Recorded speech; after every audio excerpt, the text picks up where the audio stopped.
तो बहुत बहुत स्वागत है एक बार फिर से आप सबका। और ऑब्वियसली आज का डिस्कशन बहुत खास होने वाला है बिकॉज मुझे लगता है कि जैसे ही बिहार का एग्जाम खत्म हुआ एक अलग तरह का जज्बा बच्चों के अंदर था और तेजी के साथ उनको निकलना था। और एग्जैक्टली मुझे पता है कि 10 फरवरी को आपके एग्जाम क्या हो गए थे, डन हो गए थे। तो ये बहुत बड़ी बात होती है और 10th फैब के बाद ही बच्चे तेजी के साथ निकलना स्टार्ट हुए हैं।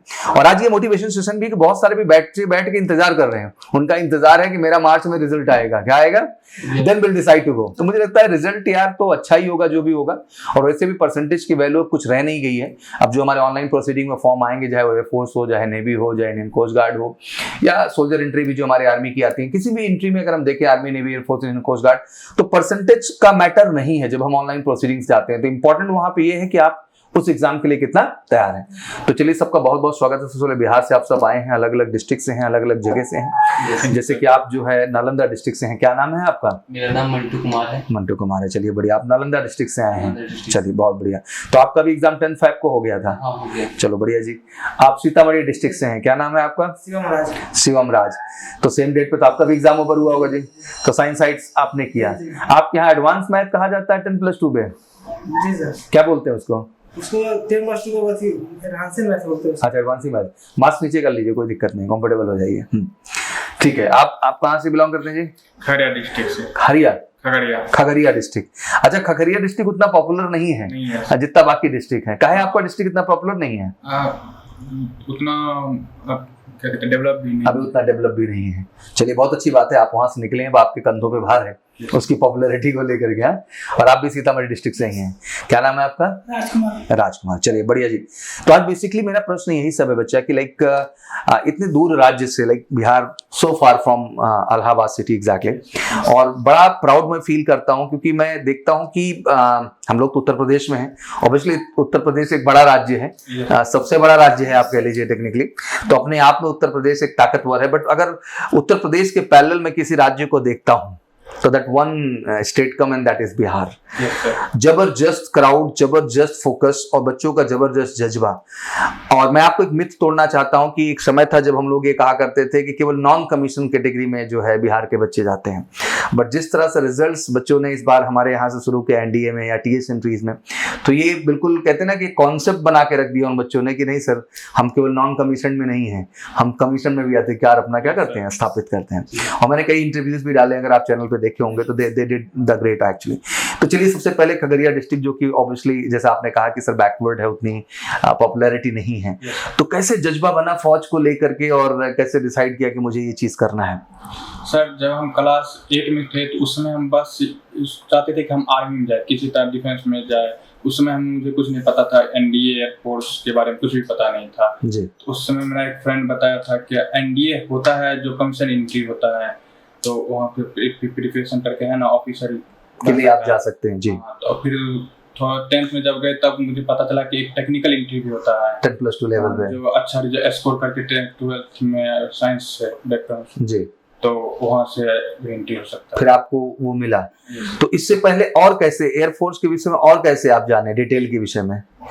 एयरफोर्स में सर हम आए थे यहाँ पे एसएसबी का प्रिपरेशन करने के लिए, टीएस एंट्री। अच्छा, टीएस एंट्री आपका था? हाँ, टीएस 46। हाँ जी जी। तो उसमें हमको सब बताया गया, सारा चीज आपको उस समय क्लियर हुआ कि ये भी एक ऑप्शन बढ़िया है। इस बार टीएस 47 वाला फॉर्म भरे हैं आप? चलिए बहुत बढ़िया है। तो एसएसबी की तैयारी पे फोकस बनाए रखिए, वो भी एक अहम चीज है। और आपका उसको अपॉर्चुनिटी मिल रहा है तो उसको आप एंटरटेन भी करिए साथ ही साथ। चलिए बहुत बढ़िया जी। आप कैसे जज्बा जगा इसके लिए और कैसे इन्फॉर्मेशन मिली? सर 10th तक उतना नहीं पढ़े जी। 10th के बाद 12th में गए। हाँ। उसके बाद साइंस लिए हम सोचे कि पढ़ना ही चाहिए। हाँ, लाइफ में कुछ करना चाहिए। हाँ, कुछ करना है तो भाई कुछ पढ़। उतना नहीं पढ़े, जी। सोचे हम पढ़े, साइंस लेके सीधा मेरा उधर पढ़े। उसके बाद सोचे कि इंजीनियरिंग लाइन में जाए, लेकिन फिर सोचे नहीं उतना खर्चा नहीं उठा पाएंगे परिवार के लोग, इसीलिए सर एयरफोर्स में। अच्छा, ये तो चलो अच्छी बात है। जैसे मतलब अभी आपका लैंग्वेज का ही बात कर लें तो बहुत कॉन्फिडेंट नहीं है आप, तो कैसे अंदर ये जज्बा आया कि ये चीज हम कर सकते हैं? सर वही यूट्यूब पर से देखे जी, वही पता चला कि ये ऑप्शन भी है। जी जी, तो ऑप्शन आप क्रिएट किए। इंटरमीडिएट का पेपर कैसा हुआ आपका 10+2 का? ठीक ही गया, ठीक ही गया। 400+ आने का चांस। चलिए बहुत बढ़िया। पढ़ाई मतलब आप तेज हैं, बस कुछ चीज और तेज करना होगा। हाँ, कहते हैं कि इंसान पैदा होते ही बेटा परफेक्ट नहीं होता है। And I just suggest everyone, मैं कभी कभी बच्चों को देखता हूँ, I remember my time and I always share the story to everyone, कि हम भी गांव की एक छोटी जगह से आए हैं, जहां से जब शहर में प्रवेश हुआ बच्चा तो बहुत डर लगता था हर चीज से, कि कैसे करेंगे, कैसे फेस करेंगे चीजों को, किस तरह से करेंगे। बट कहते हैं कि समय सब कुछ बदल देता है। फिर हम धीरे धीरे जैसे एडजस्ट होना शुरू हुए, इसलिए कहा गया बच्चा फौज एक चीज का टेस्ट नहीं है, फौज भैया 2 चीज का टेस्ट है। एकेडमिक्स का टेस्ट तो है ही है, पर्सनालिटी का भी टेस्ट है। और कहते हैं पर्सनालिटी जो होती है ना, वो बेहतर कैंपस में ही जाके सुधार होता है।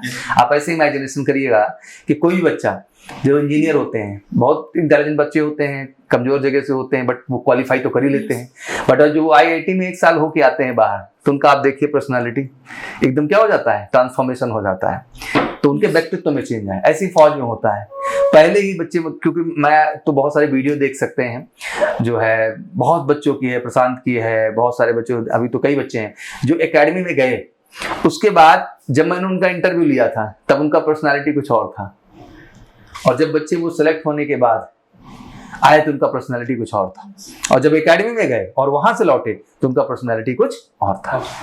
तो ये आपके माध्यम से मैसेज देना चाहते हैं कि आप एकेडमिक्स आपका अच्छा है तो पर्सनालिटी पे काम कीजिए, अपना कम्युनिकेशन अच्छा करिए, थोड़ा स्मार्टनेस और डायनेमिज्म अपने अंदर लाइए, क्योंकि वो भी जरूरी है। चाहे एयरफोर्स के लिए आप जा रहे हैं, नेवी के लिए जा रहे हैं, इंडियन कोस्ट गार्ड के लिए जा रहे हैं, वो चीज भी आपके लिए जरूरी है। चलिए आप पे बढ़ते हैं जी, तो आपका कैसे जज्बा बना इसके लिए? जब मैं क्लास 10th में था तब हमारे अंकल आर्मी में है, अच्छा जी, तो उसी ने मुझे मोटिवेट किया कि आप एयरफोर्स के लिए तुम एलिजिबल हो, उसी का तैयारी करो। चलिए मैं मेजर कल से क्लासेस के एकेडमी में मैं पहुंच गया। जी जी, बहुत बढ़िया।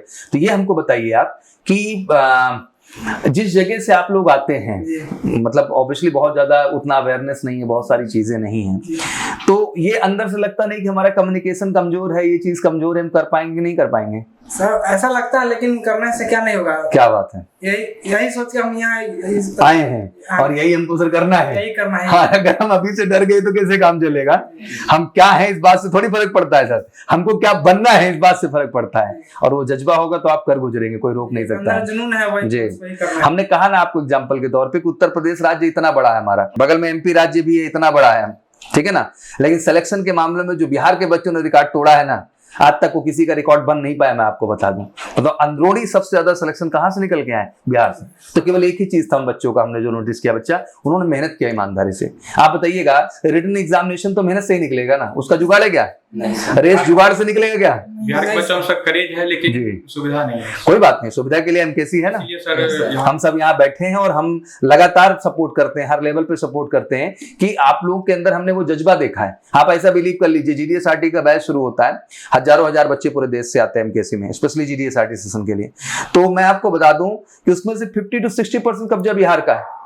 तो बिना क्वालिफाई किए आ गए GDSRT के लिए, क्वालिफाई किए जी तभी तो आए हैं। तो पहला स्टेप तो वही है, और फिर दूसरे स्टेप के लिए जम के मेहनत करते हैं, परफॉर्मेंस करते हैं, चीजें बेहतर हो जाती हैं समय के हिसाब से। चलिए बहुत बढ़िया बात कीजिए, आप कैसे जज्बा आया आपके अंदर?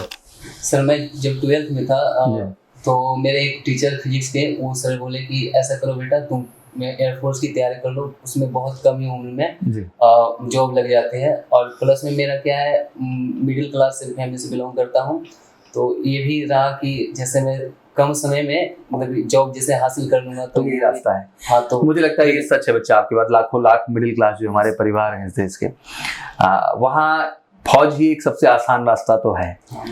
बस ईमानदारी से मेहनत करना है, सच्चाई से, और वो आप कर रहे हैं तो आप सफल हो पाएंगे। तो फिर गुरुजी ने आपको गाइड किया? हाँ, फिर बोले कि घर पे ही रह के तैयारी करो, तो मैंने MKC से ऑनलाइन कोर्स भी ज्वाइन किया आपने। तो फिर उतना कॉन्फिडेंस नहीं रहा, तो मैं सोचा कि रियल मैदान में आना चाहिए। तो फिर मैं यहाँ गया। जी, ये बात हम सबको सजेस्ट करते हैं, ऑनलाइन जुड़ सकते हैं, लेकिन कोई दिक्कत नहीं है, लेकिन ऑनलाइन का फायदा तब, हाँ क्लास आ गया, वो मौका ही नहीं मिलेगा। अब देखिए जी, यहाँ पे आपको कोई सवाल का दिक्कत है तो आप डाउट काउंटर पे भी जाके पूछ ले रहे हैं, आपको कोई दिक्कत है टीचर से पर्सनल भी पूछ ले रहे हैं, तो यहाँ आपको डर नहीं है। दूसरा चीज, आपको हर महीने यहाँ मॉक टेस्ट का मौका मिलेगा। किसका मिलेगा? Mock test. अब मॉक टेस्ट में बैठेंगे तो समझ में आएगा कि एग्जाम का लेवल सर क्या है। हाँ जी, तो जो मॉक टेस्ट है वो भी मॉक टेस्ट एक चीज का नहीं होगा। अब तो मॉक टेस्ट का ऐसा हम आपका शेड्यूल बना दे रहे हैं कि एयरफोर्स वाला एयरफोर्स का भी दीजिए, नेवी का अलग दिन बना दे रहे हैं, कोस्ट गार्ड का अलग दिन बना दे रहे हैं, और आर्मी में टेक्निकल और क्लर्क जो एंट्री है उसका अलग दिन बना दे रहे हैं, ठीक है ना। इससे क्या होगा कि आप सारा एग्जाम दीजिए, जिससे आपको एक्सपोजर मिले कि किस तरह से हमको कैसे करना है।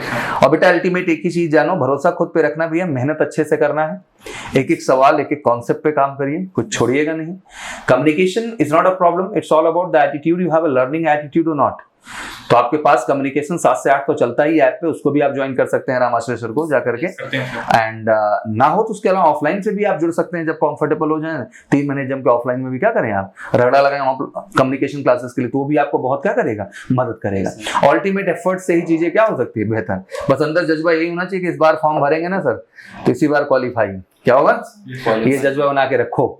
और सर केवल एयरफोर्स नहीं सर, नेवी भी क्वालिफाई मारेंगे, इंडियन कोस्ट गार्ड भी मारेंगे, और आगे टेक्निकल क्लर्क तो भी मारेंगे। सबका पेपर एक ही है ना बेटा, वही अर्थमेटिक, वही रीजनिंग, वही इंग्लिश, वही जीके, वही मैथ, वही फिजिक्स, कुछ अंतर नहीं है। तो बहुत बढ़िया है, बहुत अच्छे से है, और I think your parents feel proud. आपके माध्यम से मैं यही कहना चाहता हूँ पूरे देश के बच्चों को कि ये भी एक जज्बा होता है कि आपका एग्जाम मुझे पता है 10 फ़रवरी को खत्म हुआ, आप एक दिन भी बैठना बर्दाश्त नहीं किया, घर से फटाफट निकल पड़े आप।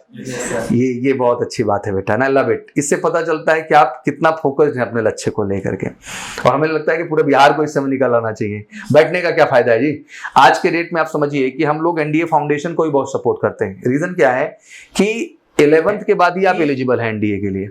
सितंबर वाला अटेम्प्ट, अप्रैल वाला अटेम्प्ट, और अगला सितंबर वाला अटेम्प्ट। बहुत सारे बच्चे इधर पहुंचते हैं, 3 चांस क्या कर देते हैं, मिस कर देते हैं। अब जैसे आप ही का एग्जांपल ले लें, अगर आप एनडीए का फॉर्म भर रहे हैं तो सितंबर वाला तो नहीं दिए होंगे आप लोग, इधर वाला फॉर्म भरे, अप्रैल वाला है, इसका भी जानकारी नहीं है, ये भी नहीं भरे आप, ये भी निकल गया हाथ से। अब चलिए अगला जो सितंबर वाला आएगा उसको आप भरिएगा। किसी एग्जाम को देने में कोई बुराई नहीं, क्या टारगेट है that is a different thing. ठीक है, एयरफोर्स भी है, नेवी भी है, सर सब देंगे, हम एनडीए क्यों ना दें सर, देने में क्या जा रहा है, देंगे तो सर उससे क्या मिलता है, एक क्लैरिटी मिलती है कि हमारा लेवल क्या है। तो बढ़िया से मेहनत करिए बेटा अच्छे से, बाकी क्लासेस वगैरह ठीक है, कोई दिक्कत तो नहीं, अच्छे से पढ़िए बेटा। डाउट काउंटर पे भी टीचर्स का सब शेड्यूल लगा हुआ है, आपके भी टीचर एक टाइम पे बैठते होंगे डाउट काउंटर पे।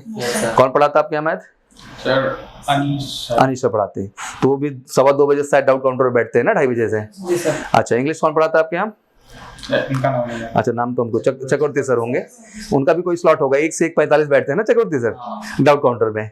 तो सबका, जितने भी टीचर आपके होंगे सबका डाउट काउंटर शेड्यूल चिपका है नोटिस बोर्ड पे। तो क्लास में तो खूब पढ़ाई करिए, जो समस्या इंडिविजुअल रहा करे वहां भी आके क्या करिए, पूछा करिए। ठीक है बच्चा, और सब बढ़िया है ना, मस्त रहो, खुश रहो, ये अपना घर है, क्या है, इधर आने के बाद टेंशन लेने का नहीं, हाँ, जम के मेहनत करने का और सब कुछ करने का। दैट्स ऑल अबाउट द जज्बा, what I exactly needed in you. ठीक है ना, चलिए, thank you so much and wish you good luck. बस फटाफट फॉर्म आए और तैयारी ऐसे चलती रहे, फॉर्म भर दो और उसका पहले राउंड में मारो धाए से आउट, तब खगड़िया जिले का नाम होगा, तब हम इंटरव्यू लेंगे आपका यहाँ, फिर वो इंटरव्यू लाखों लोग देखेंगे, क्या देखेंगे, तो आपसे भी आपके जिले का नाम जुड़ा हुआ है, वो आप नहीं करेंगे तो कौन करेगा, कोई और करेगा क्या जी, आप ही करेंगे। तो उसको मेहनत करिए और अच्छे ढंग से मेंटेन करिए। चलिए, thank you so much and good luck to all. Thank you भैया।